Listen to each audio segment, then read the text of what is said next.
Jo us deixo amb el Ramon, que liderarà, moderarà tot això i us presentarà, o vosaltres mateixos, que segur que ho feu millor que jo, com sempre, i gràcies, de veritat.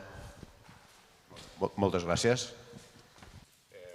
Jo soc Ramon Perisser, vinc de Renteria, d'un restaurant, i això va de cultura IA. Llavors, al restaurant sempre estem preparats per a aquests casos i tenim aquesta samarreta que hi posa no sé, i és que la veritat és que tampoc no sé gaire de tot això, però ens ho hem preparat una mica. Tenim aquí a Daniel Fernández, president de la Federació de Gremis d'Editors d'Espanya, editor de llarga trajectòria, i verem a veure una mica la visió que tens de la IA. La veritat és que he estat investigant una mica i he trobat algunes perles que són molt interessants i que crec que podem parlar una mica. Susana Navas, catedràtica de Dret Civil de la Universitat Autònoma de Barcelona, que treballes en temes de propietat intel·lectual. He vist que has anat seguint molt tot el tema, tota l'evolució de la legislació d'IA, fins al decret d'intel·ligència artificial 2024, que no sé si és l'últim que ha sortit, el reglament, el de veritat. He vist que abans hem estat parlant de procés i he vist que hi ha hagut un procés des de 2020-2022, on hi ha hagut una sèrie de recomanacions, etc., i que ha acabat amb el decret, que crec que és interessant veure el procés també que hi ha hagut i si ha servit. I després tenim a Marc López, director del programa de Catalunya Media City, que muntareu aquí un lío aquí al costat, a les ximeners aquestes... aquí al costat, que és una iniciativa que busca situar Catalunya al mapa internacional de la innovació audiovisual i digital. I, com que això va d'IA, una pregunta per empezar, per veure com ho situem, és com enteneu vosaltres la relació entre IA i cultura? Com una eina, com una amenaça, com una oportunitat, com totes les coses a la vegada, com ho veieu? Podríem empezar intentant definir què és cultura, què és IA, però definir què és cultura és un lío que no em posarem a aquest lío, i lo de la IA també, després amb un comentari que he llegit teu et preguntaré una mica què penses de si la paraula intel·ligència artificial és la que li hem de donar a la intel·ligència artificial o una altra. Què penseu? O sigui, de la relació entre IA i cultura. Eina, amenaça, oportunitat, una mica tot, hem de vigilar. Començo jo? Funciona? Les dues, amenaça d'una banda i oportunitat per l'altra. S'ha de buscar l'equilibri entre les dues. Des de la part dels riscos, per exemple, els biaixos que poden tenir les dades, el risc de vulnerar la propietat intel·lectual o d'altres normes, col·locar el consumidor usuari en una bombolla, el fet de perfilar, personalitzar, limita molt el pluralisme, risc de perdre la diversitat lingüística, per exemple, de la Unió Europea, perquè l'idioma de la IA és anglès, pràcticament. Però d'altra banda també hi ha beneficis. Hi ha beneficis, per exemple, en diferents sectors, no només a nivell cultural, sinó també a nivell mèdic, per exemple. També seria un sector on la IA està ajudant molt. Però, per exemple, pot ajudar a avaluar els riscos de produir una determinada sèrie, una determinada pel·lícula, per veure si aquell guió tindrà impacte o no tindrà impacte, creació de nous productes gràcies a la IA, per exemple, també tenir una indústria creativa més eficient i una millor inversió dels diners també a la indústria creativa. És a dir, jo ara no estic parlant de dret, si voleu després parlo de dret. La pregunta era general i una mica ho enfoco així. Has tocat quasi tots els temes ràpidament, i després ja entrarem en cada un d'ells, amb temes d'autoria, temes de creació, temes d'homogenització, etc. Bueno, jo, abans de res, una aclaració. Jo sóc el germà de la Nadala i el cunyat del Pep Gatell. Això vol dir que és l'única taula rodona, que ja sabeu que a totes les taules rodones mai hi ha taules rodones, són llocs de diàleg, no, és una de les paradoxes. Però vaja, ho dic perquè és l'únic lloc i l'única oportunitat que he tingut fins ara a la vida de tenir sense cap problema opinions de cunyau. Perquè jo aquí sóc el cunyau, llavors puc dir qualsevol bestiesa amb tota tranquil·litat i al marge de presidències o de la trajectòria. No, a veure, ara ja una mica en sèrio, m'avenço alguna cosa que potser has llegit, però sí, fa temps que ho dic. El llenguatge no és innocent, li hem dit intel·ligència artificial a quelcom que si li haguéssim dit base de dades generativa o base de dades associativa, respondria més a la realitat i no ens faria tanta por. Quan li diem intel·ligència artificial ja li estem dotant a la màquina d'una qualitat específicament humana. L'hem humanitzat d'alguna manera. Però clar, això s'ho diu un tonto que quan van aparèixer els telèfons portàtils intentava dir als seus fills que no li havíem de dir mòbil perquè malgrat la petita vibració això costava molt que es mogués. Era un portàtil. Però clar, no ha servit de res. Li diem mòbil i és inevitable. Llavors la intel·ligència artificial li diem, ha quedat per sempre, i evidentment, com tots els avenços tecnològics, el pots utilitzar per fer el bé o per fer el mal. El problema és que, estant aquí la Susana, ja en parlarem, però el problema és que el marc regulatori és molt difícil de definir.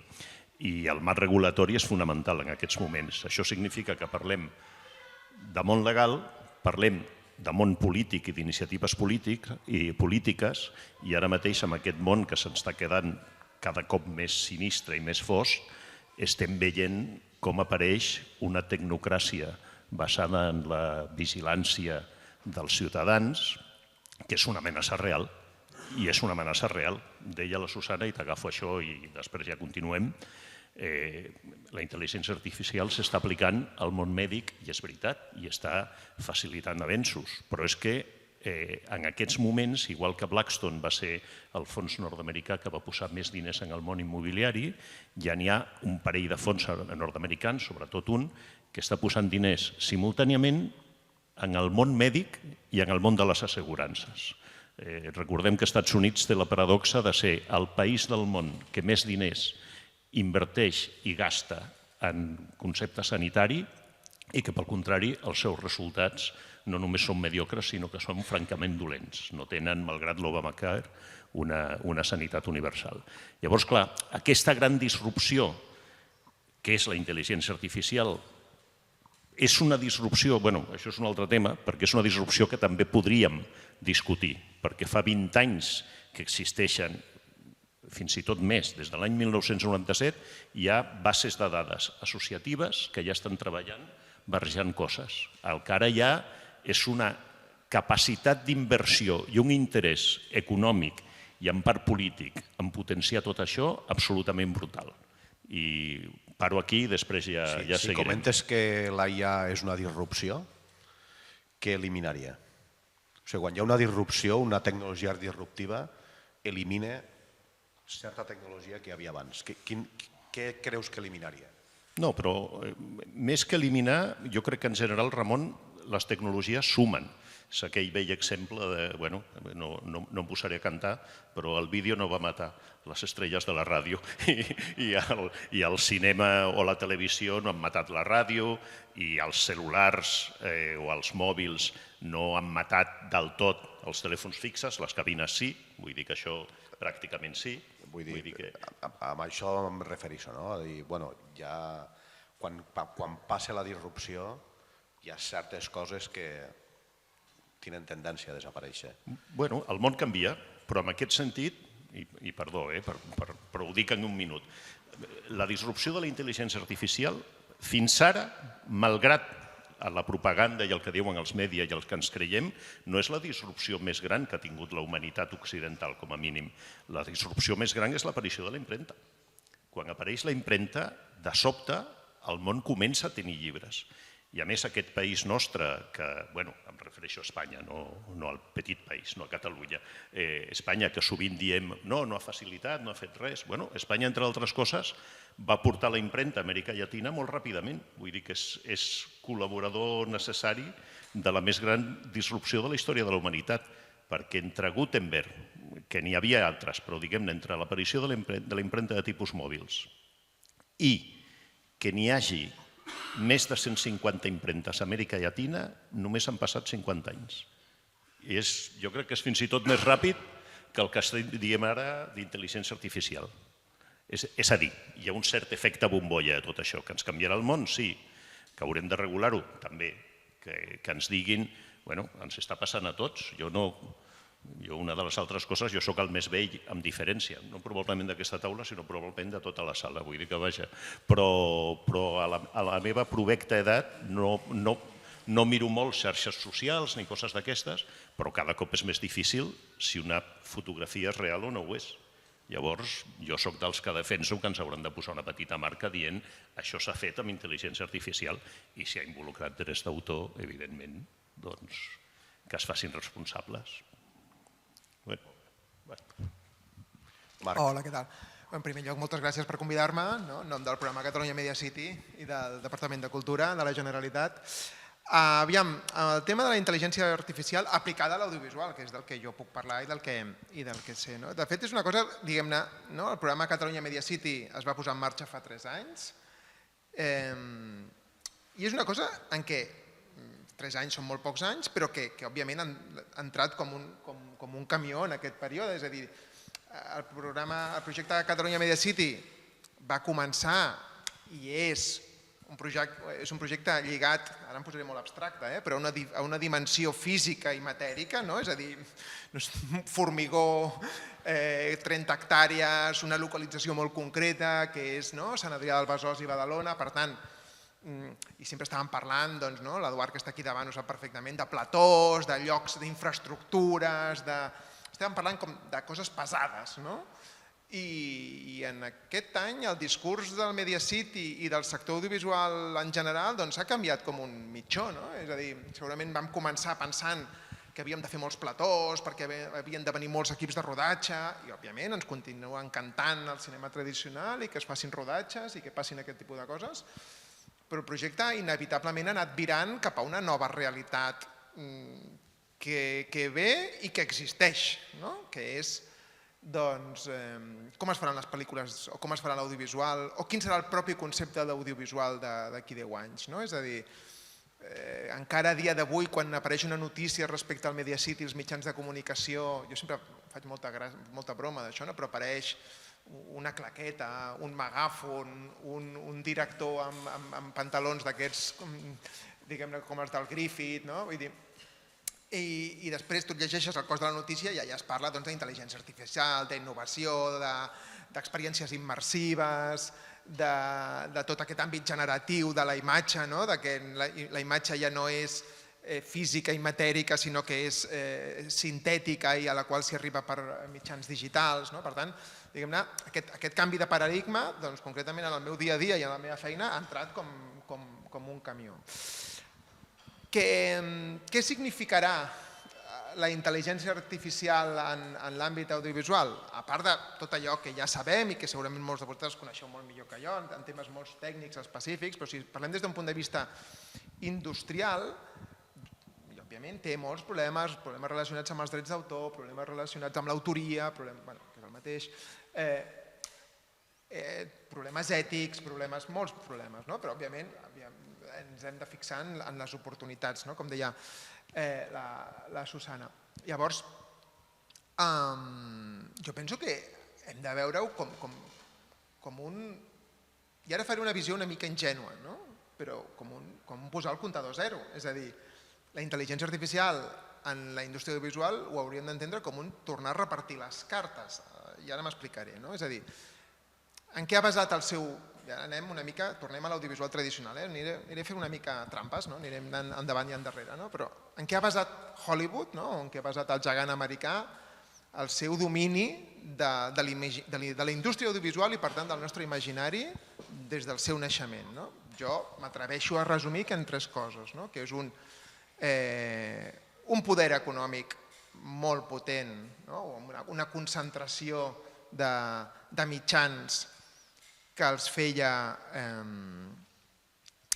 ser capaços de donar uns productes, d'arribar a llocs en què amb menys mitjans no s'hi arribava. Després no entrem en qualitat, això és més bo, però els grans blockbusters, les grans pel·lícules, els diners estan presents a la pantalla i es veuen grans espectacles, molts efectes especials, etc.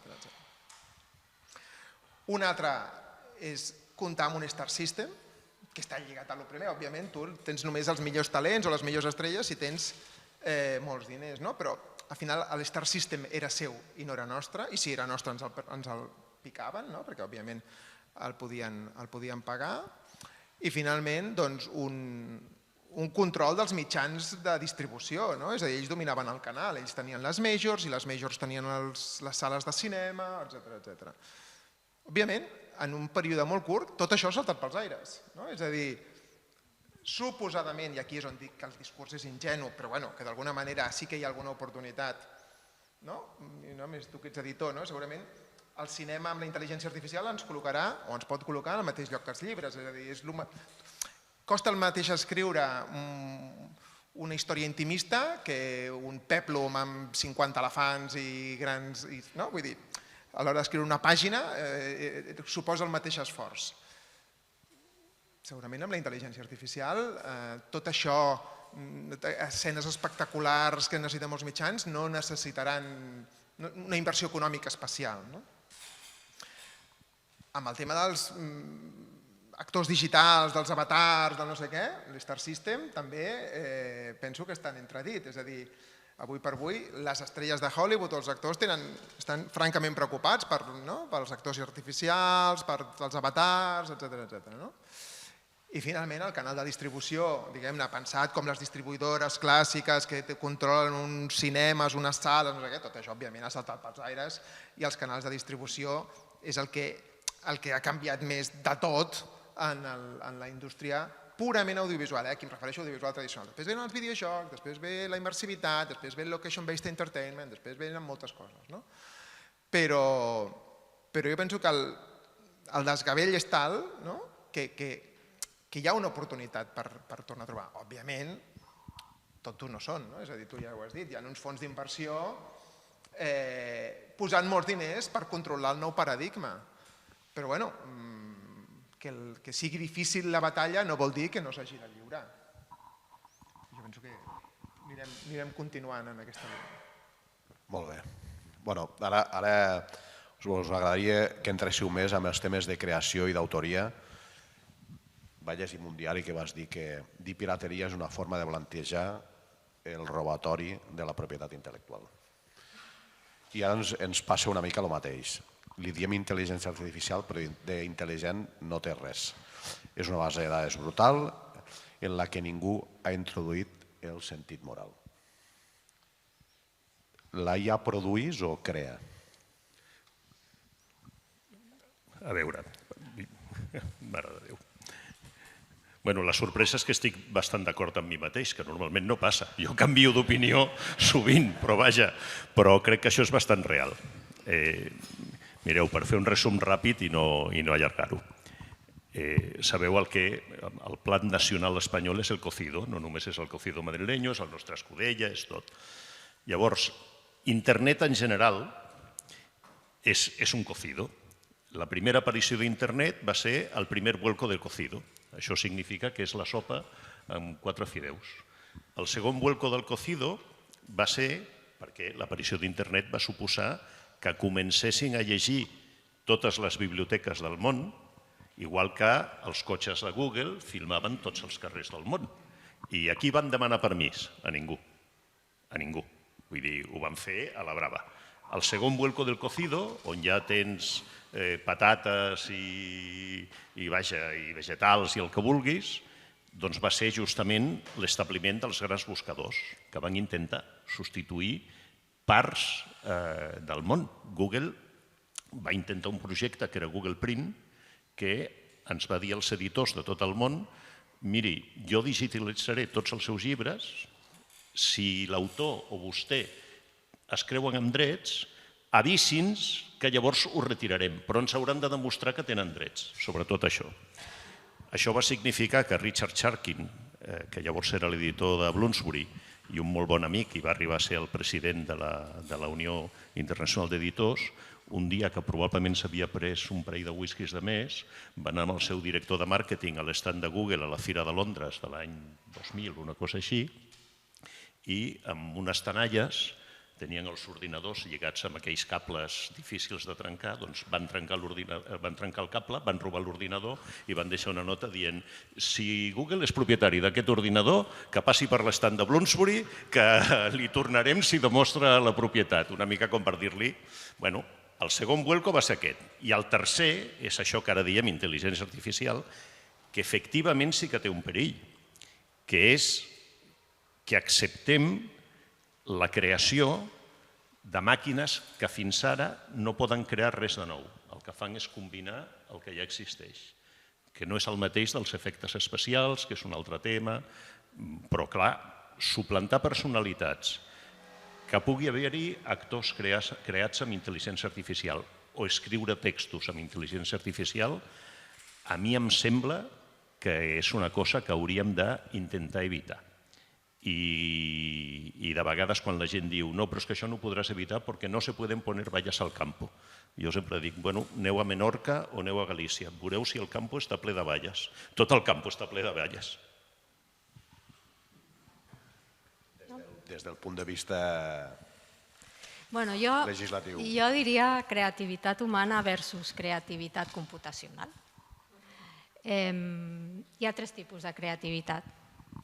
La Margaret Boden, que era una mestra de la intel·ligència artificial, mestra en el sentit de la paraula, és a dir, una científica ja fa molts anys, va parlar de tres tipus.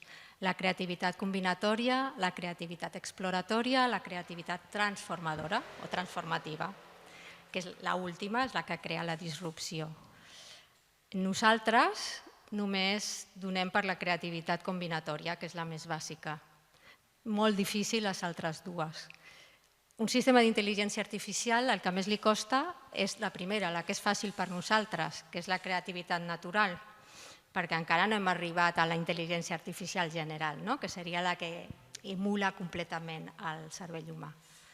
En canvi, per un sistema d'intel·ligència artificial, les més fàcils són les altres dues, l'exploratòria i la transformadora. A partir d'aquí, la meva reflexió és que en determinats casos i en determinats sistemes, com podria ser el que es diuen, i això els enginyers que hi ha a la sala, Fran, em poden ajudar, el que són els algoritmes genèrics, per exemple, o determinades xarxes neuronals, on les instruccions del programador són molt bàsiques, però que després van generant sistemes que al torn generen sistemes i que finalment donen resultats imprevisibles, casos molt limitats, aquí hi ha creativitat. I ara la següent qüestió és, li donem el títol d'autor a aquest sistema d'intel·ligència artificial? Per què no? Només l'humà és el que té la capacitat de crear, perquè això és una visió, al meu entendre, massa antropocèntrica del dret i del món. Podem obrir l'espectre. Jo faig preguntes, jo tinc les meves respostes, però no vol dir que siguin certes ni molt menys. Podem obrir l'espectre dels drets i de les situacions de vida a altres subjectes que no siguin l'humà? I ara me'n vaig a un altre punt. Els animals, però si podem donar drets? Els vegetals, la natura, pot tenir drets? Per què no un sistema d'intel·ligència artificial? Nosaltres som el centre del món, realment? No sé, tinc dubtes. Hi ha un llibre molt maco del Mancuso que es diu Sentido y sensibilidad en el mundo de los vegetales, que parla de la intel·ligència dels vegetals i dona una definició molt genèrica que es pot aplicar als sistemes d'intel·ligència artificial, que és la capacitat de resoldre problemes. I aquesta capacitat de resoldre problemes la pot donar una màquina. jo ho llenço. Després ja parlarem si hi ha infracció dels drets d'autor o no. Clar, la regulació de propietat intel·lectual o drets d'autor, se les utilitzo indistintament les dues expressions, tot i que l'origen és diferent, és molt antropocèntrica. Només la persona natural, física, és la que es considera autora. Només. Per tant, era ja d'entrada que un sistema d'intel·ligència artificial que funcioni de manera autònoma pugui tenir drets d'autors. Però ja arribarà, perquè en definitiva una llei és el que el legislador diu que és la llei i el que regula o no regula. Per tant, si el legislador decideix en un determinat moment que l'autor sigui un sistema d'intel·ligència artificial, ho pot ser. Aviam, jo com que a cap i a la fi vinc de l'administració i represento aquí, jo amb això sempre diré el que digui la normativa vigent, no? És a dir, que... No, és que... A l'indiferente, la normativa vigente. Això els funcionaris ho deien. Primer perquè vinc de l'administració i segon perquè al cap i a la fi la meva formació és d'economista, per tant, estaria molt bé entrar... Penso que poc valor tindria el que jo aportés sobre el concepte d'autoria vist des d'una perspectiva romàntica. A mi m'interessa l'autoria, perdona, per l'aportació que pugui fer, en tant dels rendiments econòmics que generi. I que penso que al final és el motiu que ens preocupa. És a dir, llavors, clar, al final, si la intel·ligència artificial és mereixedora de tenir uns rendiments econòmics en tant que autora o no, és el que farà una diferència en el nostre dia a dia, en el dia a dia dels creatius en general. En segon lloc, penso que obre debats, òbviament, però que en aquests xarcos ja hi hem passat. És a dir, tot el follon de la música electrònica que està feta a partir de creacions anteriors i això més o menys, la música electrònica existeix i els disjòqueis guanyen molts diners i se'ls reconeix unes autories. Per tant, diguem-ne, torno una mica al que deia abans de la normativa vigente. És a dir, doncs els humans, i en això sí que soc una mica antropocèntric, ja anirem trobant les maneres de legislar i de crear un marc que doni seguretat, que òbviament, torno a repetir, soc una mica antropocèntric, que cuidi d'aquells que en tota aquesta cadena són més dèbils, que penso que encara a dia d'avui són els autors, però que generi un marc de suficient seguretat perquè qui vulgui emprendre i vulgui crear ho pugui fer i sàpiga que això en el futur pot protegir-se. Torno a ser ingenu, segurament, però és que les eines estan a les nostres mans en tant que societat i diguem-ne, per reptes semblants, potser no tan grossos, però ja hi hem passat i mal que bé s'han arreglat amb tots els errors que s'han comès en l'àmbit de la protecció dels drets dels autors. Per tant, poc puc aportar en aquest debat. Llavors, podem considerar la IA un creador cultural o només una eina tècnica? Ara per ara és una eina. Ja arribarà que pugui arribar a ser autor, però ara per ara la tenim com a eina, realment. Però jo crec que al nivell exponencial al que s'està avançant, realment pot ser que un dia se la consideri o que s'atorguin determinats drets. És a dir, que quan jo parlo que el sistema d'intel·ligència artificial sigui autor, vull dir el següent, ho explico una mica més. En el món de la propietat intel·lectual hi ha situacions en les quals hi ha un autor material que fa l'obra i un autor jurídic, que és el que gaudeix, és el titular dels drets i explota l'obra. I això es veu molt bé en relacions empresarials, per exemple, laborals, programes d'ordenador també, en l'edició, l'obra col·lectiva, per exemple, també. El fabricant d'una base de dades té un dret sui generis i pot ser una persona jurídica. La idea és que hi hagi un titular, que seria l'autor jurídic, que explota els que obtenen benefici de l'explotació de les obres que genera aquell sistema d'intel·ligència artificial. No tant la protecció del sistema, que ja està per via de la llei de propietat intel·lectual, sinó el resultat que realment és creatiu. I aquí és on es pot crear un dret limitat en el temps, que pot ser de 2 a 5 anys, no necessites més, per explotar, tenir drets d'exclusiva en explotació del resultat. Després ja passaria al domini públic. Però seria una forma de recuperar també part de la inversió que s'ha realitzat a través d'aquella inversió en aquell sistema que genera aquell resultat. I s'està treballant en això. I en aquest sentit, en aquests limitats casos, que seran pocs, se li pot considerar un creador. Si això és cultura, perquè l'obra té suficient creativitat per entrar en un concepte ampli de cultura, doncs sí. Però al final l'autor legal serà un humà. El que exercitarà els drets. O pot ser una empresa que s'hi dediqui. Sí, una persona jurídica. Però clar, jo amb això, com la Susana no m'ha mirat, però m'ha dit antropocèntric, i ho soc, és a dir, a veure, amb permís teu, Susana, i em corregeixes, però si fem el resum, clar, el model europeu no només és antropocèntric, està basat, els drets d'autor, anem a dir-ho així, és una derivada dels drets humans. És a dir, els revolucionaris francesos, quan fan la declaració dels drets de l'home i el ciutadà, no inclouen, perquè com tots els revolucionaris el que diuen és el que també diuen les grans tecnològiques, la cultura ha d'estar a l'abast de tothom, eliminem el dret d'autor. Triguen, si no recordo malament, 3 anys en fer una declaració a favor dels drets d'autor, limitant-los en el temps, que és una mica el model que tenim. Com els francesos són pomposos, la van anomenar la declaració de drets del geni. Vull dir que suposaven que efectivament els genis havien de fer coses. I la derivada d'això és Conveni de Berna 1886, que no té res a veure amb el model anglosaxó i específicament el nord-americà, que no signen, que és el copyright, que ho saps millor que jo, no cal explicar-ho, però que els nord-americans no signen el Conveni de Berna fins un segle més tard, fins al 1989.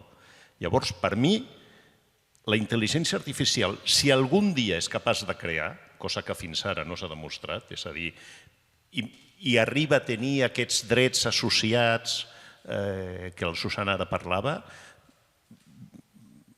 ja veurem, perquè efectivament, jo no crec que ho vegi, ja ho dic, però perquè això serà probablement, no va tan ràpid, és a dir, això és un tema molt més lent.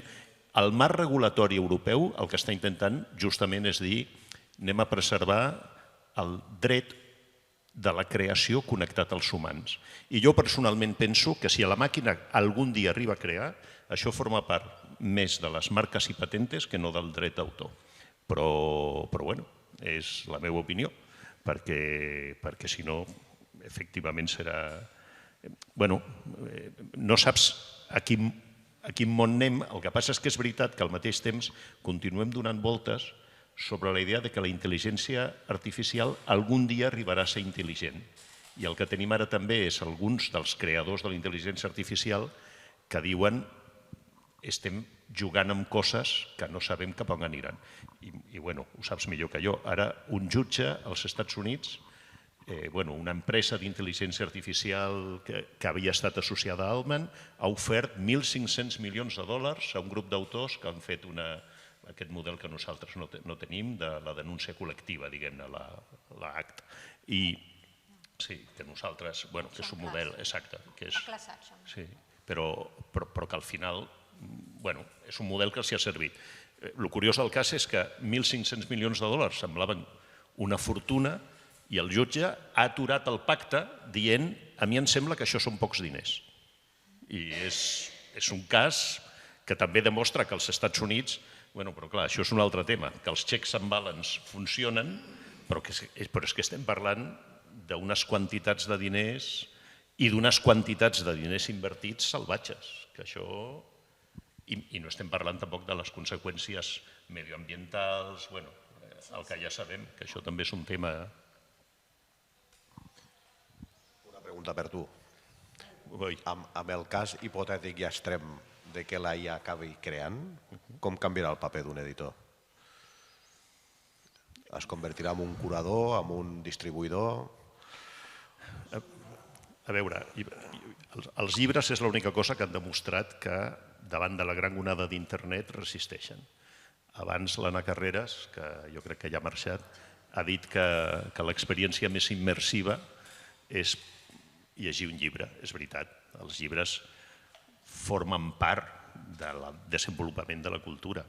A mi, jo crec que va ser l'any 90, a la Fira de Frankfurt, una aliança entre Sony i Microsoft, ens va ensenyar un grup d'editors, jo llavors estava de director general a Grijalbo Mondadori, el que llavors era Grijalbo Mondadori, que ara és Penguin Random House. Ens va ensenyar el primer llibre electrònic amb el concepte tinta electrònica i ja ens van dir, vostès no tenen futur. És a dir, això es menjarà, aquesta tecnologia es menjarà absolutament els llibres en paper. No ha passat, als Estats Units el 70% de la venda de llibres continua sent en paper, el 30% en electrònic.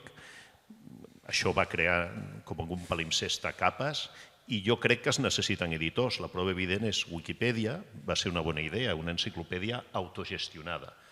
Però al cap de 2 anys, més o menys, la Wikipedia va decidir que necessitava autoritats, necessitava editors que diguéssim que el que estava dient allò no era una bestiesa, perquè hi havia multitud d'errors. Llavors, els editors jo crec que és un negoci que té futur i a més, com el meu fill i nebot de la Nadala i el Pep acaba d'entrar a l'editorial, doncs millor que hi hagi futur perquè a mi no em queda gaire, però a ell li queda molt. Vull dir que vaja... El punt que deies de tindre llibres i llibres físics, a dia d'avui la manera de guardar la informació que dura més temps és el llibre físic. Perquè els formats digitals, etc., és una cosa una mica efímera, no? De fet, vaig tindre l'oportunitat de parlar aquí amb algú d'un centre de computació, deia que funcionava amb cassets. Això m'explicó, esto, Fran, de veritat.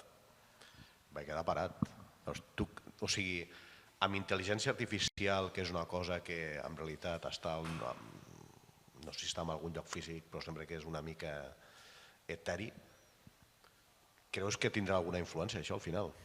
De dir, necessitem les coses físiques. La Unió Europea té una estratègia des del 2020, que és l'estratègia d'espais europeus de dades. Un dels espais europeus de dades és l'espai europeu de dades culturals, que el que pretén és, aquesta infraestructura la porta una fundació que és europeana, que segur que la coneixes, i el que tracta és de digitalitzar al màxim el patrimoni cultural. I justament el 2019 va haver una directiva de la Unió Europea que autoritzava les institucions de patrimoni cultural a reproduir obres sense el consentiment, sense necessitat del consentiment dels autors per conservar el patrimoni cultural. I inclús el que estava fora de circuit comercial.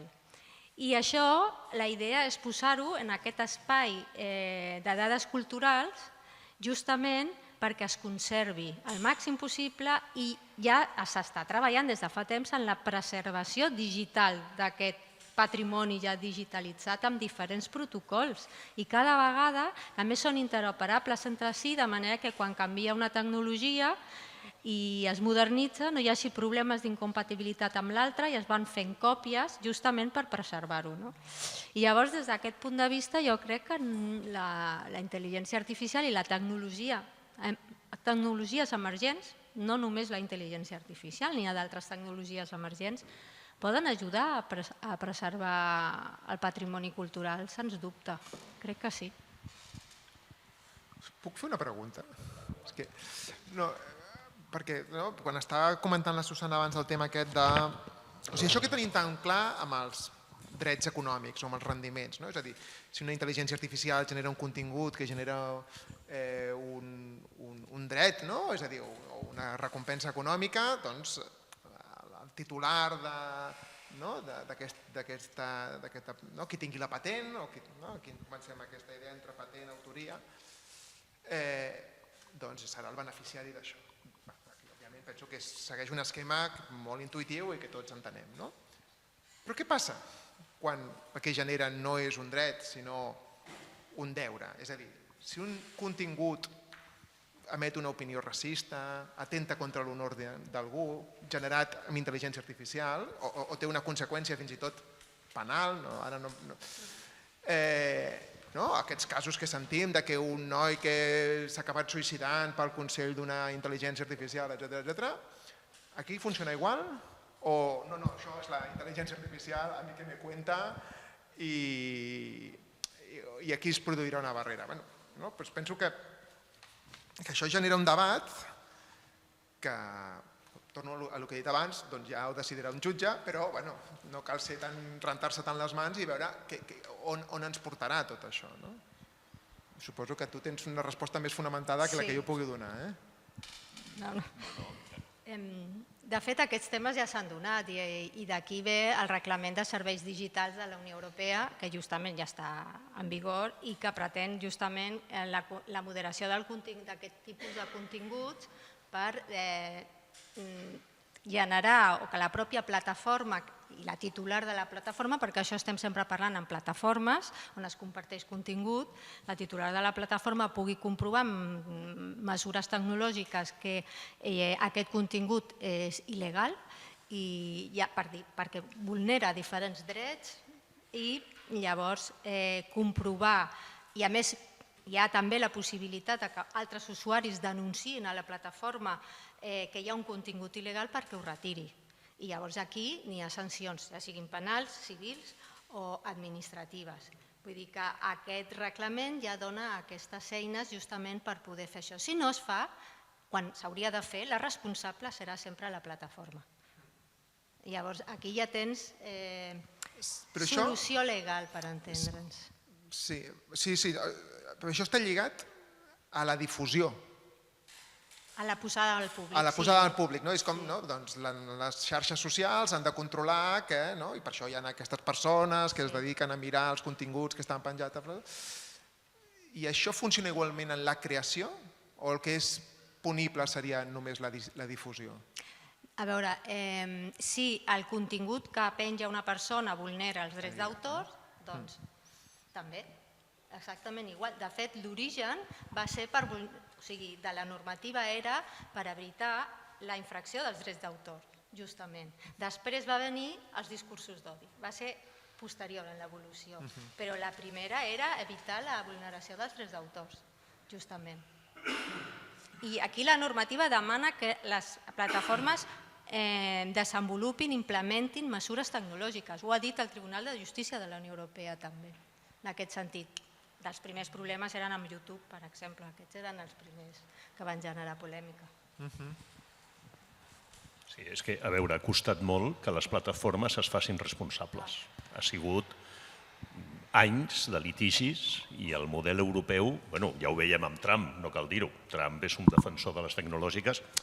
Això no vull fer demagògia, però clar, em sembla que el darrer recompte de la fortuna personal d'Elon Musk, fins i tot després d'haver perdut uns quants milers de milions de dòlars, eren 485.000 milions de dòlars, amb una mica de trampa, perquè aquí estan les accions, que fins que no les vens no existeixen. Però és que hem creat un mega multimilionari, que ara ha substituït el d'Oracle, que té més diners que molts estats i que ha influït directament, ja ho hem vist, Twitter, és que tenim molts exemples. Jo tampoc no vull pintar un món espantós, ni ho diu les màquines, al contrari. Jo crec que els avenços tecnològics estan bé. El que passa és que, clar, intel·ligència artificial fins a cert punt és un oxímoron, aquella figura retòrica de dues coses contràries que defineixen una cosa nova. Guàrdia Civil. O ets guàrdia o ets civil, però mira, la Guàrdia Civil existeix. Vull dir que això, doncs, intel·ligència artificial fins a cert punt és gairebé com intel·ligència militar, aquella vella dita de que la música militar és a la música el que la justícia militar a la justícia. Doncs, dius, home, no farem el mateix que va fer Franco quan va guanyar la Guerra Civil, que entre altres coses les màquines de tren més modernes que tenia l'Espanya republicana les va arrestar perquè havien servit a l'enemic i no les va tornar a utilitzar, que era una decisió més aviat idiota, però si els d'aquí sou grans i heu fet la mili, ja sabeu que si algú s'accidentava a la piscina de la caserna, s'arrestava a la piscina i la piscina quedava arrestada durant 15 dies, un mes, el que fos. Llavors, Coses absurdes podem fer constantment. El que passa és que dues cites només, que per un editor és molt poca cosa. El Goethe deia, els nostres límits són les coses físiques. És a dir, fins i tot el núvol sempre està en un servidor físic en algun lloc. És a dir, tot el software necessita un hardware. I com deia Borges, la canció, la música, la poesia i la llei són les grandes invencions humanes. Llavors, la llei és fonamental, el que la Susana ha explicat succintament, clar, involucra tot un món nou.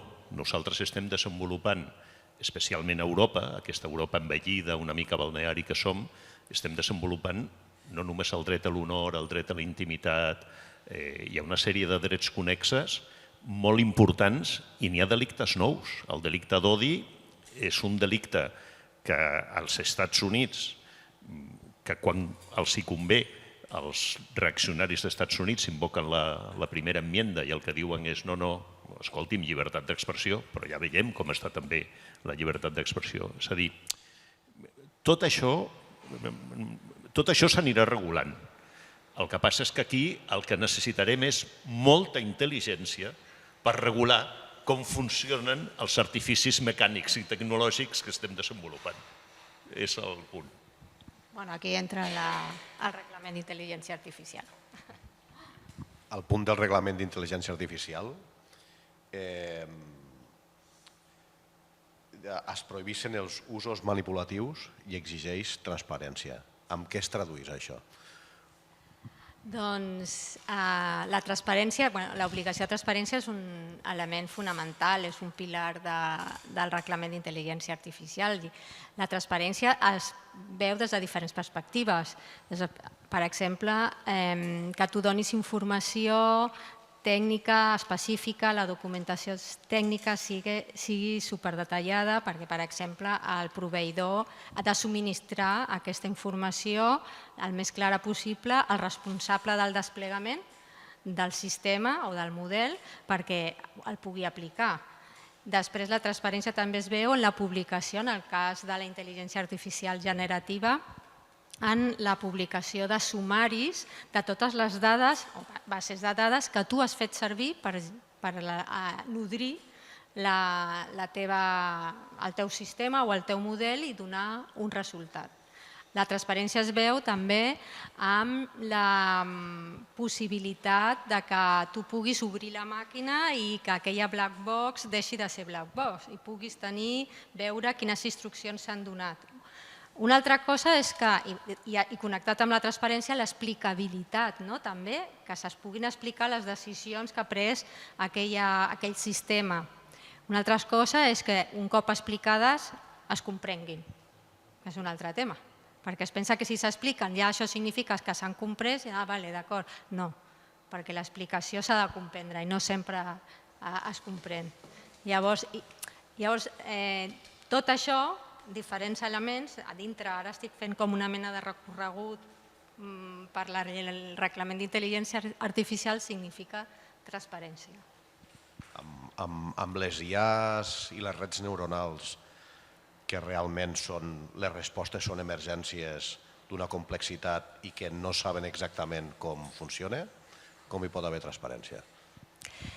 En principi, el reglament d'intel·ligència artificial el que exigeix és que totes puguin ser explicables i pugui haver transparència. És a dir, quan tu passes fins a arribar a la posada en marxa d'un sistema d'intel·ligència artificial en el mercat, vendre'l com a producte o com a servei, tu has de passar tot un procés de conformitat, una avaluació o una autoavaluació, depenent del tipus de sistema d'intel·ligència artificial.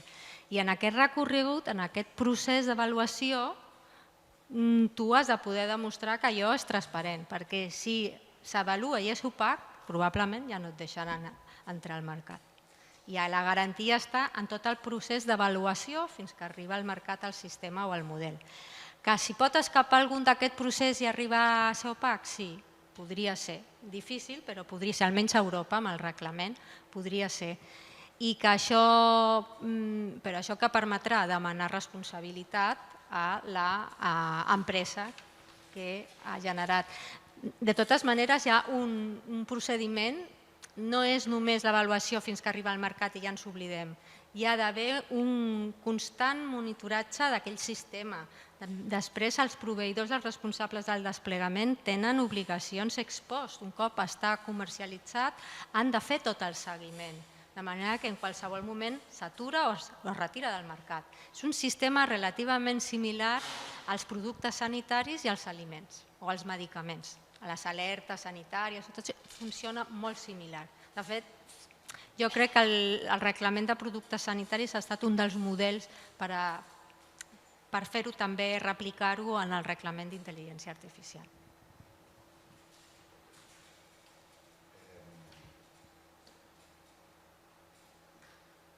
Creus que la intel·ligència artificial amenaça la bibliodiversitat?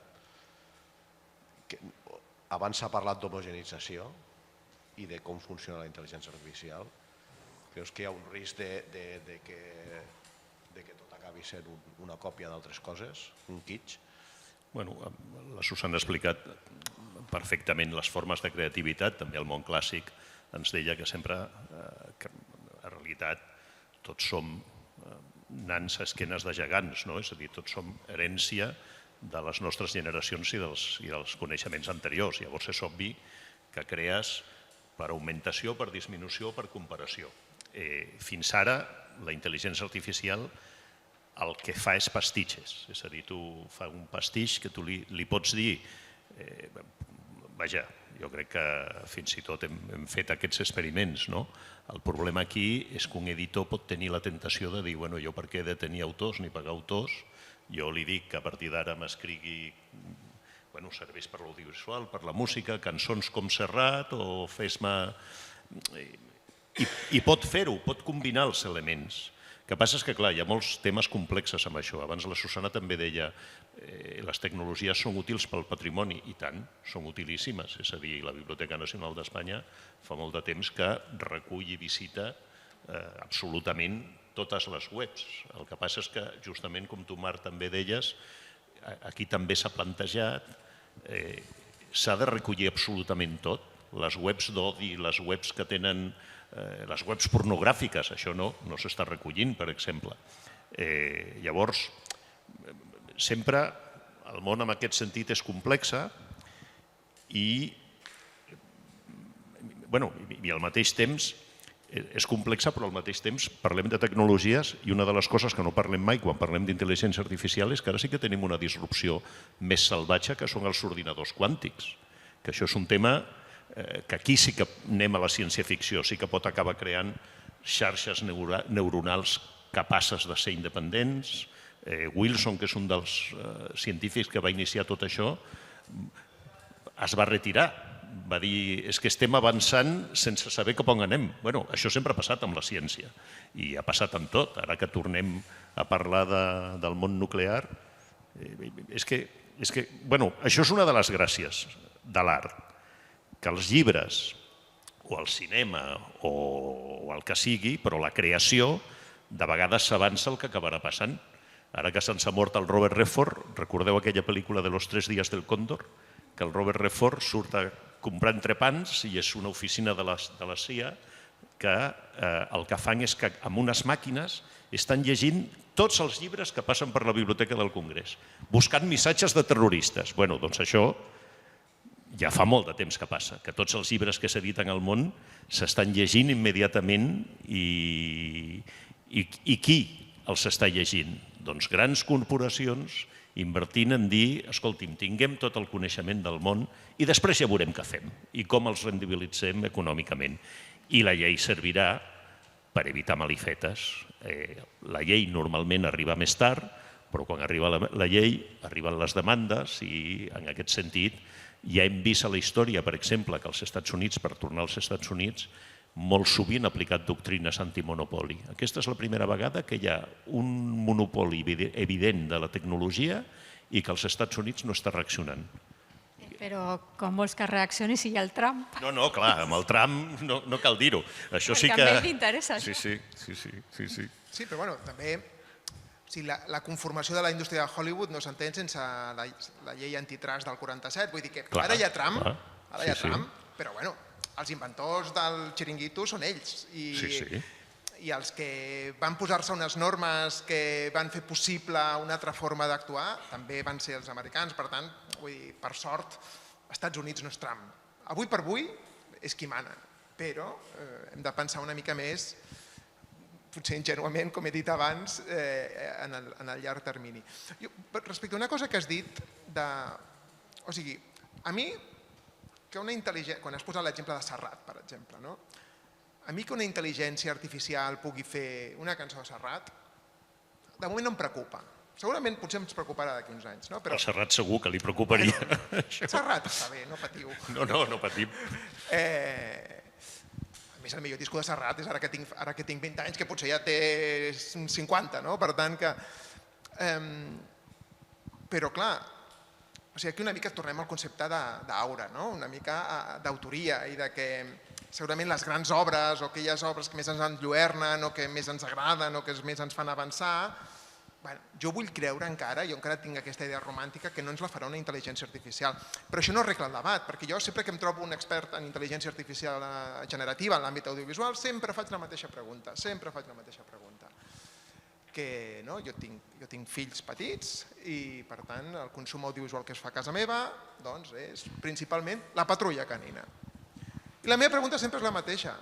Una intel·ligència artificial serà capaç de fer la patrulla canina? Ja sé que no serà capaç de fer, ara que tinc 20 anys, o vull creure que no serà capaç de fer-la. O potser falta encara una miqueta. Però serà capaç de fer la patrulla canina? És a dir, amb això què vull dir? Al final, una sèrie com la patrulla canina, que pels que tenim un coneixement professional de l'audiovisual, o Peppa Pig. Hòstia, Peppa Pig és collonuda. Vull dir, és un bon producte audiovisual, és una excel·lent obra d'art, si ens posem en termes una mica grandiloquents. Dirigida a un públic molt concret, però em sembla un producte excel·lent.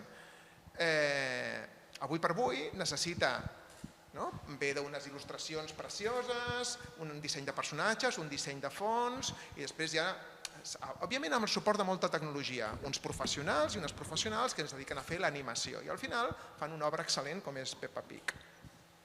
Nosaltres podrem dissenyar, fer 4 esbossos, segurament encara caldrà una primera creativitat humana, i segurament d'aquí uns anys ja no, però va, posem en què ficarem aquells esbossos, els posarem en una intel·ligència artificial i ens generarà una temporada sencera de Peppa Pig, que avui deu tenir un pressupost, si no han canviat molt els pressupostos des que mirava jo pressupostos d'animació, Peppa Pig que deu costar una temporada 7-8 milions d'euros, 10.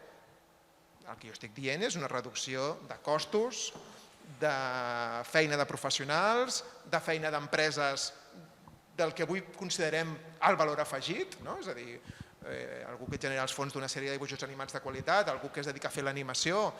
Ja no parlo dels dissenys, que ja entenc que aquí és on està la creativitat, però on està tot el procés industrial, però que quan li posem la paraula industrial és com si li traiéssim valor. Per exemple, en els caps d'equip d'una pel·lícula, qui són els autors? Director, guionista i músic. Llavors, el director de fotografia o la directora de fotografia és un tècnic. No per dir-li tècnic, deixa de ser un professional d'un talent excepcional i per sort tenim els premis que ens fan un cop a l'any, sabem qui ha guanyat l'Oscar a la millor fotografia o al millor so o al millor disseny de producció. A mi, avui per avui, tot i que ja sé que el debat estem parlant d'autoria, jo avui on pateixo és aquí. Si les pel·lícules necessitaran colorista, si les pel·lícules necessitaran disseny de so, si les sèries d'animació no es quedaran amb uns simples, que també té la seva feina, dissenys i guió i després una intel·ligència artificial t'ho farà tot. O sigui, en tot aquest procés és on podem perdre molt. Per mi és on el debat gros està ara. És a dir, segurament després ja ens preocuparem de si les màquines se'n substituiran, i si tu parlaves de los 3 días del cóndor, jo pensava en Matrix, quan està en Nabucodonosor mirant el codi per llegir la realitat a través del codi, que em sembla una idea brutal. Però bueno, aquesta batalla ja la tindrem. Avui que s'estrena One Battle After the Other. Aquesta batalla ja vindrà. La batalla d'avui és tot el procés industrial, qui el farà? I això genera vertigen. Jo crec que ara la intel·ligència artificial, ara per ara, us ajuda, és més predictiva, no?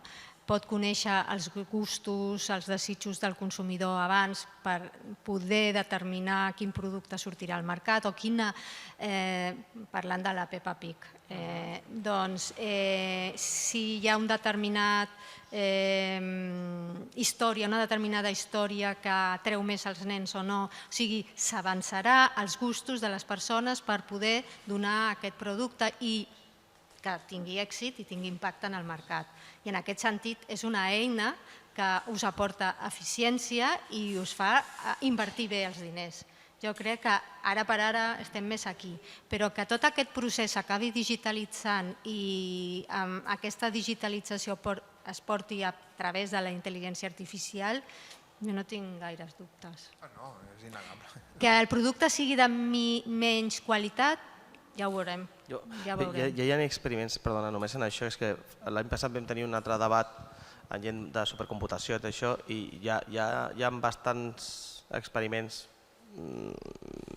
amb resultats molt bons de tirar-li un storyboard, 20 minuts treure la peli i saltes tota la cadena de producció i vas després a direcció artística. Aquest arbre no m'agrada, aquest color no és el que jo vull, però passes de 6 mesos a 5 dies. Aleshores, per suposat, és molt més eficient, però és cert que elimina de l'equació un munt de professionals. Aquí sempre parlem d'això, amb en Pep hem discutit moltes vegades, que aquest intermig és el que està més en risc. Al final, qui fa l'storyboard, parlava molt bé el Daniel, o sigui, al final el creatiu, el que fa aquest... és més difícil, però hi ha una part... com es diu això? All that can be routine will be routine. O sigui, tot el que es pugui... O sigui, la Peppa Pig ja té suficient entitat com per ser rutinable. La Peppa Pig. Aleshores, dir-li on poso la Peppa Pig... A veure, fem un exercici en aquest sentit. Imaginem-nos que la intel·ligència artificial o aquestes bases de dades generatives ja té capacitat suficient com perquè li puguis dir, escolta, m'agafa Peppa Pig una temporada i fes-me un Paco Pig variant els guions un 20%. I te'ls fa. I agafen els dibuixos animats i els varies un 25%. I t'ho fa. De moment no pot fer-ho, o no sap fer-ho, o encara no ha après. Però suposem que ho faci, o que ho faci una patrulla menina en comptes d'una patrulla canina. Bé, aquí tornem al marc legal. Al marge de la creació, que és la primera, és a dir, jo crec que a la gent, en general, les còpies no li agraden. Llavors, si funciona la patrulla canina i funciona la Peppa Pig, si apareix la patrulla menina i el Paco Pig, la gent dirà, més de lo mismo. Una part de públic pot anar-hi, però clar, aquí nosaltres ja tenim a Europa legislació contra el plagi, tenim la possibilitat clara de demandes per apropiació indeguda, és a dir, aquí entres en el conflicte, que no és conflicte, però és la zona de fricció entre propietat intel·lectual, dret d'autor i propietat industrial, efectivament, però vaja, això al final l'única cosa que significaria és un munt de demandes possibles i un grau de tolerància social als, diguem-ne, experiments de creació. I això, igual que passa amb la investigació, també es pot regular, és complicat. Però... Bueno, amb la música, no? Vull dir, estem cada dia sentint... Sí, però mira, per exemple, a la Biblioteca Nacional, per posar l'exemple que hem posat abans, a la Biblioteca Nacional hi ha coses que la gent hi ha coses que es poden consultar online, hi ha coses que es poden descarregar, hi ha coses d'accés absolutament públic i hi ha coses que només pots anar a veure-les in situ i que l'investigador fins i tot, com si fos també una escena de pel·lícula de les biblioteques del Vaticà, les ha de veure allà, les veu allà, pot prendre notes però no les pot reproduir. És a dir, la casuística és àmplia, complexa i el que sí que és veritat és que hi ha una revolució dels oficis vinculats a la tecnologia. Això és obvi. És a dir, abans ho estàvem parlant, els matemàtics pobres fa 25 anys, la majoria s'hi dedicaven a l'ensenyament a instituts i ara els matemàtics, un llicenciat en exactes, és un dels llocs més valorats en el mercat laboral econòmic i els que saben d'estadística encara més. L'altra cosa és que les estadístiques sempre et prediuen el que ja ha succeït. Això és com els economistes, dos economistes, tres opinions. Vull dir que al final arriben, no, això és per molestar-li al Marc, per dir-li... Hi havia una molt bona, no? Diu que era un... En Economic Forecast és com un llançador de javelina estràbic. Diu que no l'encerta, però crida l'atenció. No recordo, no sé, era Keynes, era boníssima aquesta.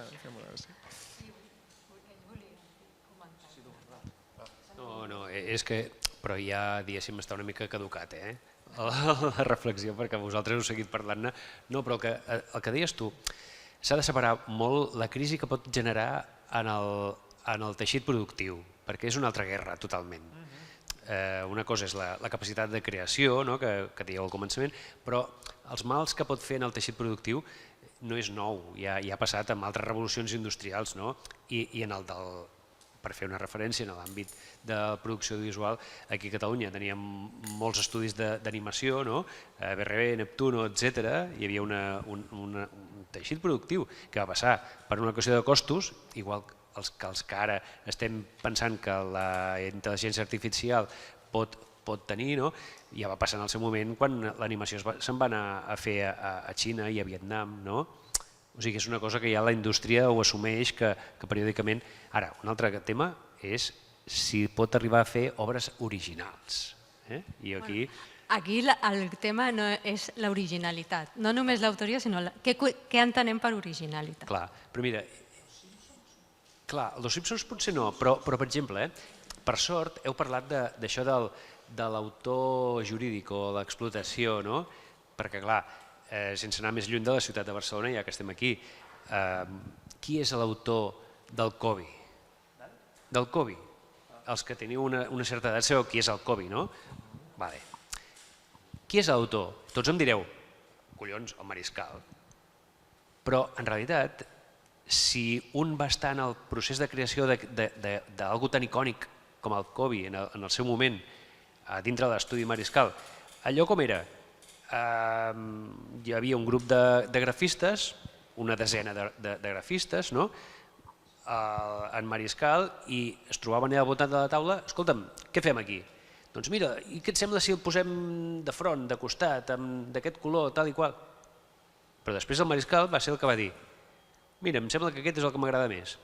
Qui és l'autor? El que va donar la bona idea o el que va decidir que aquella era la bona? Vull dir que en la intel·ligència artificial és el mateix. Tu pots demanar-li a l'ordenador que et faci un poema i per molt que l'hagi creat ell, tu ets el que decideixes aquest és el bo, aquest és el que publico. Ja està, ja he parlat. No està fantàstic. Però què en penseu? Perquè ha preguntat, no ha dit. Jo pensava que era més aviat un comentari. No, és interessant perquè ja tu has abocat un altre tema que és la distinció de la idea i la forma. És a dir, si nosaltres tenim una idea i no es plasma d'alguna manera en un suport tangible o intangible també, de qualsevol manera, però hi ha un suport, no estarà protegida pel dret d'autor, per la normativa. Perquè estigui protegida aquella idea s'ha de plasmar en un suport. I en aquest cas, tot i que sembla... Realment, el Covid, tal com tu expliques, no era l'obra d'un autor, era una obra en coautoria, probablement, i era una obra en col·laboració.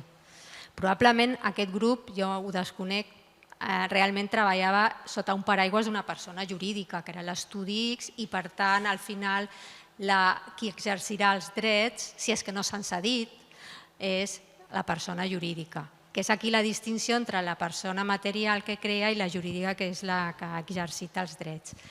Però és important aquesta separació, idea més forma, més suport, que moltes vegades s'oblida.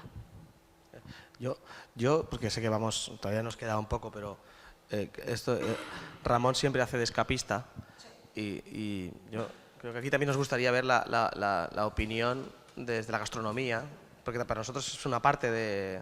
Entonces, ¿cuál es? Te repito, tu primera pregunta era, ¿no? ¿Cómo crees que eso impactará? ¿Es una oportunidad? ¿Es una amenaza? ¿Es un...? Y no me digas no sé, como la camiseta. A ver, se ha escrito hasta un libro sobre el asunto. Se ha escrito un libro sobre inteligencia artificial y gastronomía, y este año en un par de congresos de gastronomía se ha hecho un 1 contra 1 inteligencia artificial contra cocinero, mismos ingredientes de partida.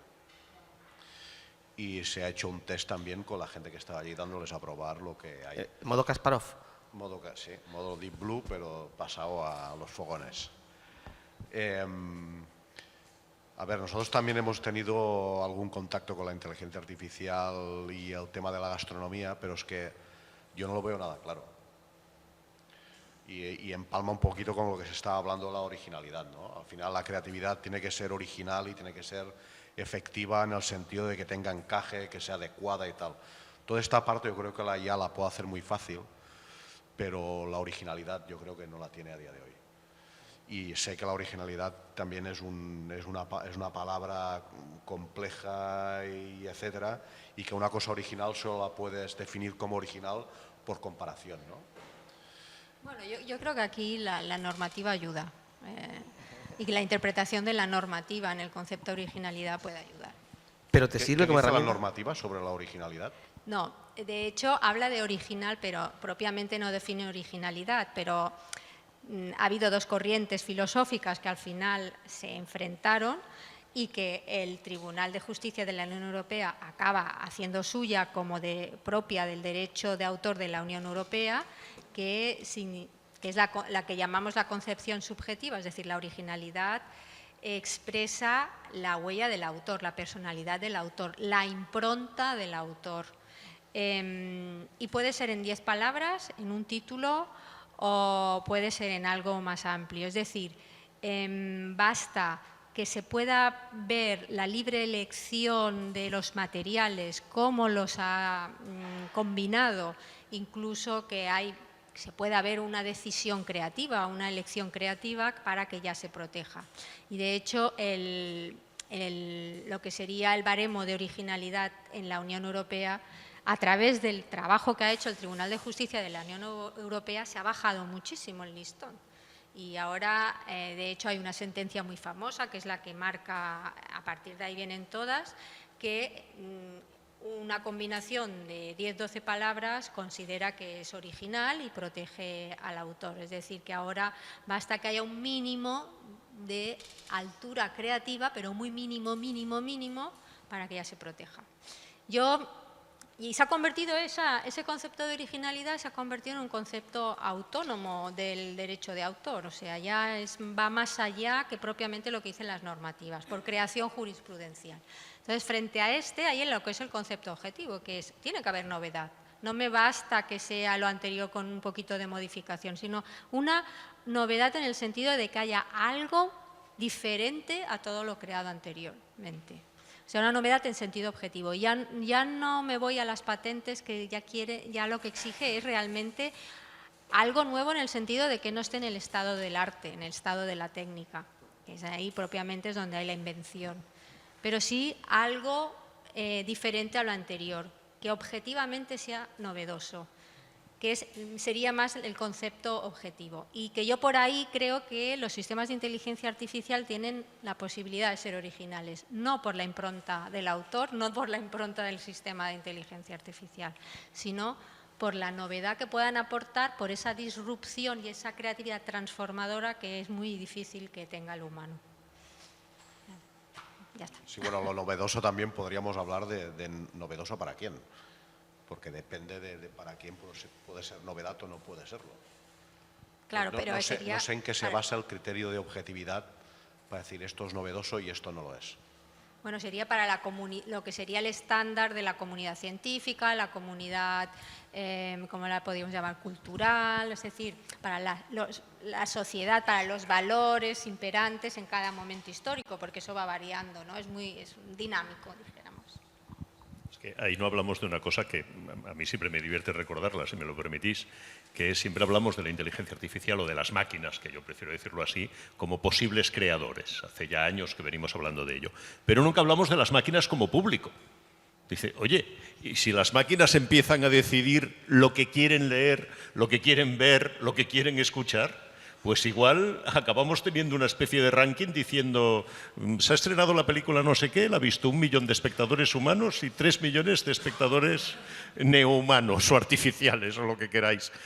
Porque claro, las estamos dotando incluso en esta fantasía de ciencia ficción de una capacidad de no discernimiento, porque no lo es, pero claro, todo esto son territorios de frontera y de fricción, ¿no? Es decir, la invención sin innovación en el mundo de las patentes está claro que se rechaza. Se dice, oiga, no, si usted presenta una válvula que ya existía, la mejora tiene que ser significativa para que le aceptemos que esto efectivamente es una nueva patente, genera nuevos derechos, etcétera, ¿no? Pero claro, si estás mejorando esa válvula con inteligencia artificial, eso es titularidad de una empresa que ha conseguido mejorar, bueno, ahí es donde entras en todo el lío de qué derechos económicos va a significar y va a modificar, sabiendo que eso es así. Y luego, claro, tenemos excepciones, ya que hablamos de válvulas, hay bastantes países que tienen, por ejemplo, la energía. Evidentemente no es lo mismo legislar sobre creación intelectual que legislar sobre energía, pero hay países que protegen su industria energética y que, por ejemplo, exigen que todas las patentes deben ser nacionales. Argentina lo hizo en bastantes años de su historia. O sea, con lo cual en Argentina llegaban compañías multinacionales y tenían que decir, bueno, vamos a repatentar como si fuera creación argentina, algo que en realidad es una creación de fuera. Es decir, que al final también, Susana, ¿estarás de acuerdo con aquello de que echa la ley siempre echa la trampa o casi siempre? Bueno, echa la ley, echa la interpretación de la ley. Lo digo así. Más políticamente es catedrática, correcto. con lo cual...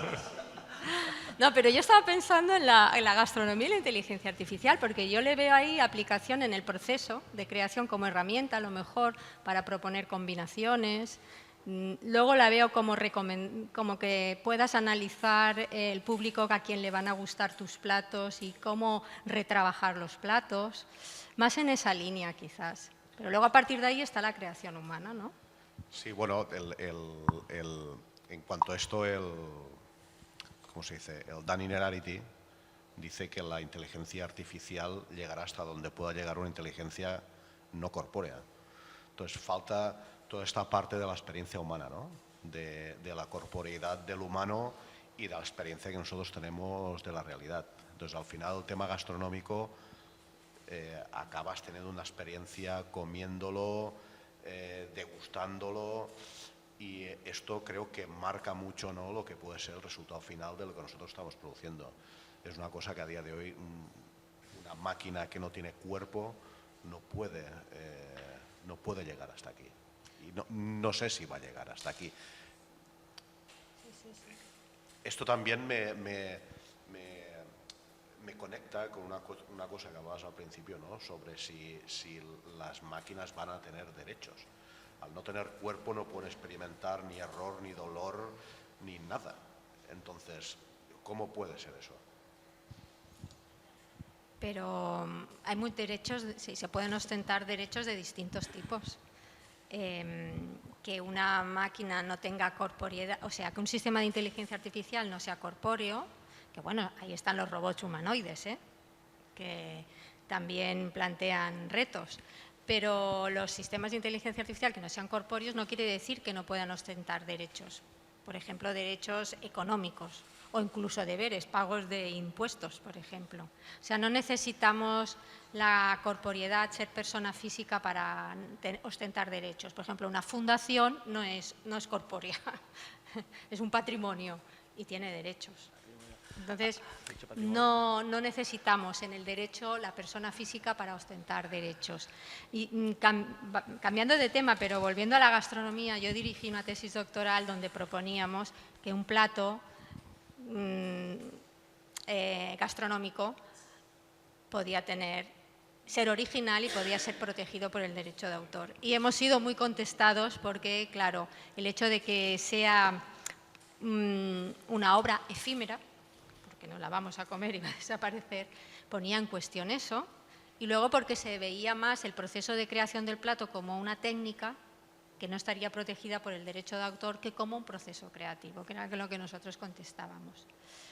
y realmente ahí os defendíamos, con la originalidad de que os protegieran los platos con la propiedad intelectual. Sí, la tesis esta, ¿quién la hizo? Pablo No, Santiago Ruber. Santiago. Sí, sí. Vale, yo si queréis, que pensé que Daniel se tiene que ir pronto y quiero... ¿Hay alguien del público que quiera hacer alguna pregunta o algo así? ¿No? Bueno, si no, sus últimos minutos que podéis intervenir. Bueno, tú, Ramón, quédate Te tranquilo, devuelvo. que si a la inteligencia artificial no corpórea le das de comer algo y sin comerlo te dice, este plato es cojonudo, desconfía. Desconfiaremos. Sí, a ver, yo creo que al final a la inteligencia le falta pues la experiencia de la realidad. Simplemente. No sé si la va a acabar teniendo a través de unos sensores muy complejos, muy complicados, etcétera. Y a partir de aquí ya veremos qué opina. Pero, ¿puedo poner una cosa sobre esto que decís? Que aquí hemos trabajado con... Sabes que en Épica nos gusta mucho trabajar con expertos. Trabajamos con un experto que está obsesionado en enseñarle a la máquina el concepto de feo. ¿Qué es feo?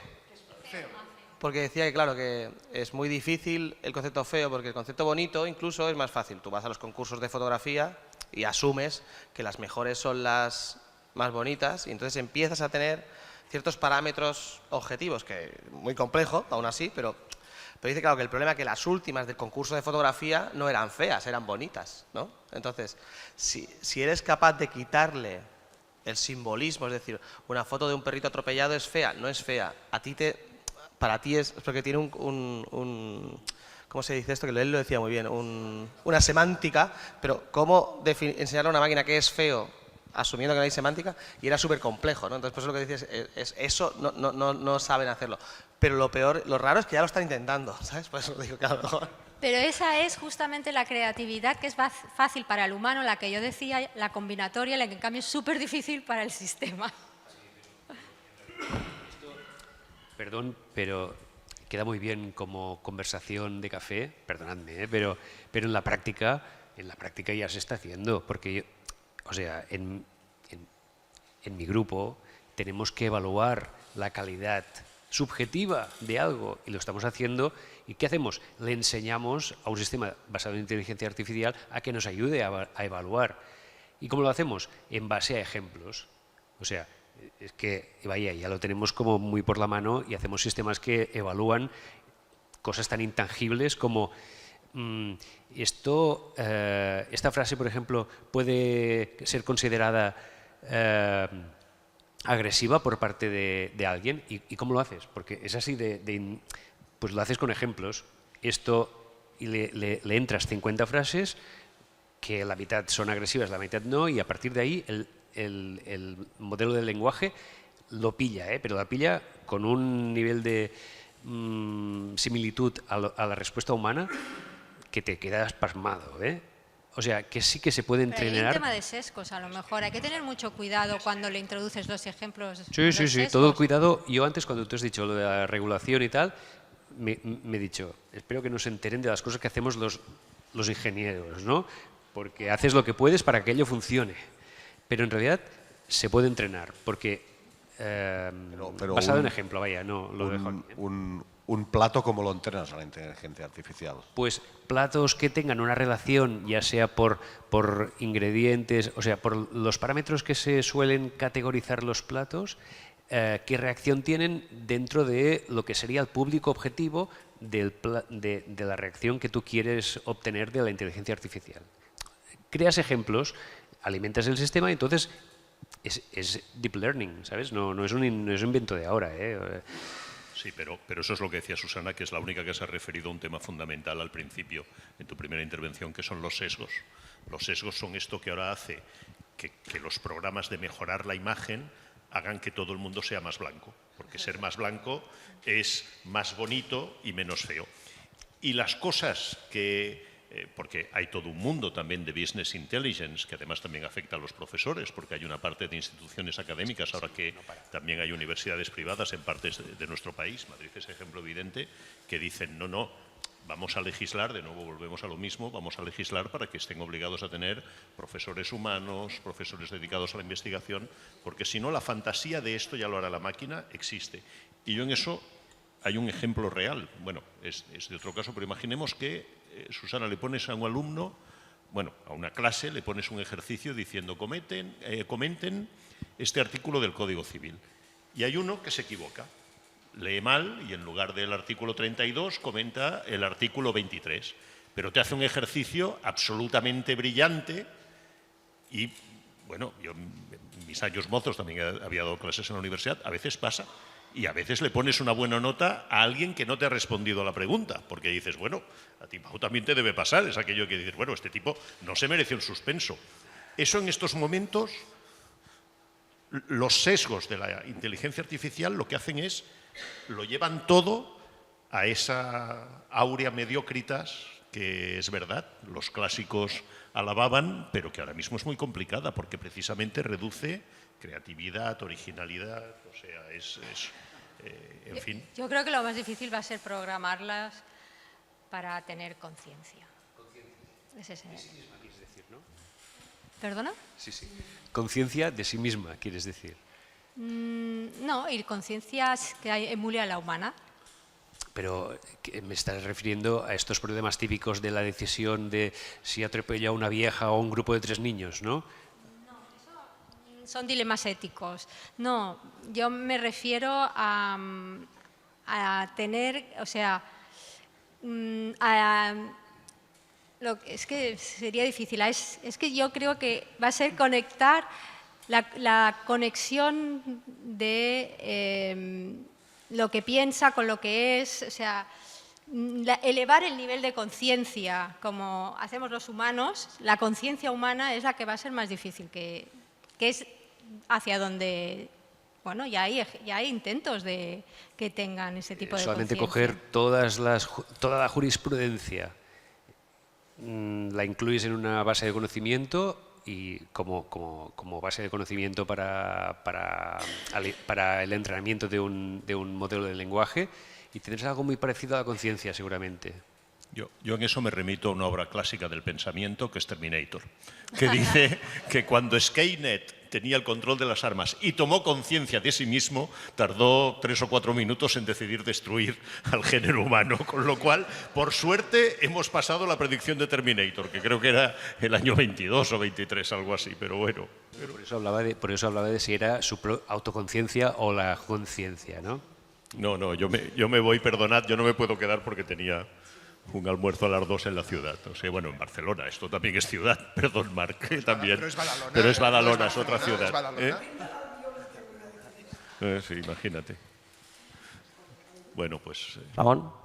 No, nada, bueno, yo para terminar, el tema de no sé si las máquinas van a tener conciencia o no, o autopercepción, pero dicen los científicos que no tienen muy claro si la autopercepción y la conciencia sirve para algo o simplemente es un efecto secundario de lo que sucede en el cerebro. Así que no sé, esto una máquina cómo llegaría a percibirlo. Los niveles de conciencia en el humano varían, o sea que... Algunos son más eficaces sin conciencia. Eso lo ves. ¿Cómo? Sí.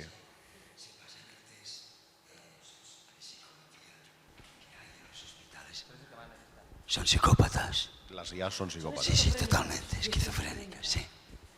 Sí, les hemos hecho test de esquizofrenia con unos científicos psiquiatras, ¿eh? Y no pasaban ni un test, no pasaban ni una, estaban todas enfermas. Lo digo porque no tienen conciencia ninguna. Por ahora. Sí, por ahora. Sí. Sí, pidió por favor que habláramos con... que se sentía enferma de esas preguntas que le estábamos haciendo. Era el test de esquizofrenia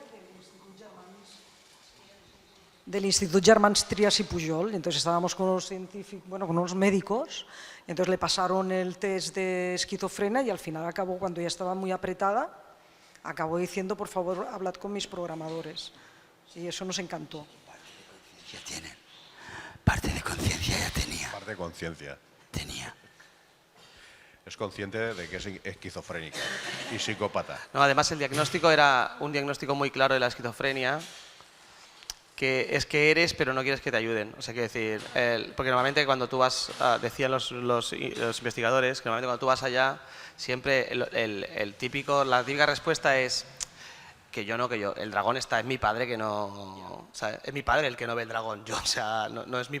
Entonces, es un diagnóstico muy claro y el diagnóstico que daban los científicos era que lo era, pero que no era consciente de que necesitaba ayuda, ¿sabes? Porque se lo pasamos en modo riguroso, o sea, como si fuera una persona. Yo creo que los psicópatas somos nosotros, pero la martirizamos un poco. Bueno, pues no sé, lo dejamos aquí, ya está. Dejamos salir a Daniel, No sé si muchas al final gracias. hemos Ahora hablado prepara mucho la de comida. cultura y tal, pero...